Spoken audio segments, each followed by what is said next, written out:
అదేంటంటే యేసుప్రభువు నమ్ముకోకపోతే నరకమేనా? మరి కనకపు సింహాసనం మీద కూర్చోబెట్టి వింజాములతో విసురుతారు తమరు చేసినటువంటి దరిద్రపు గుట్టు కార్యక్రమాలన్నింటికి? లేదు కదా. వ్యభిచారం చేసావు, దొరికావు, పోలీసులు ఏం చేస్తారు? పోలీస్ స్టేషన్లో పట్టుపాన్పు మీద పడుకోబెట్టి వింజాములతో విసురుతారా? చెలికత్తులు వచ్చి మసాజ్ చేస్తారా? లేదు కదా. కోటింగ్ డిఫరెంట్ ఉంటుంది కదా. దొంగతనం చేస్తూ పట్టుబడ్డావు, ఏంటి పరిస్థితి? మోసం చేస్తూ పట్టుబడ్డావు, ఏంటి పరిస్థితి? స్కామ్ చేస్తూ దొరికిపోయావు, ఏంటి పరిస్థితి?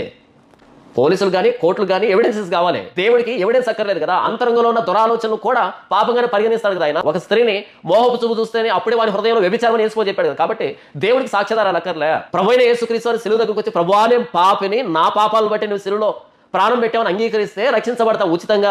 ఎవరికి అర్థమైనా అర్థం కాకపోయినా, ఎవరికి ఇష్టమున్నా లేకపోయినా, ఎవరు ఏమనుకున్నా సరే మీరు సర్వలోకానికి వెళ్ళండి, సర్వ సృష్టికి సువార్త ప్రకటించండి, నమ్మి బాప్తిసం పొందిన వాడు రక్షించబడతాడు, నమ్మని వారికి శిక్ష విధించబడుతుంది. ఎవడో చెట్టు కింద గోచి మొలతాడు లేకుండా కూర్చున్న వాడు చెప్పిన మాటలు కాదు ఇవి. సిలువ మీద ప్రాణం పెట్టిన ప్రభువైన యేసుక్రీస్తు చెప్పిన మాటలు ఇవి.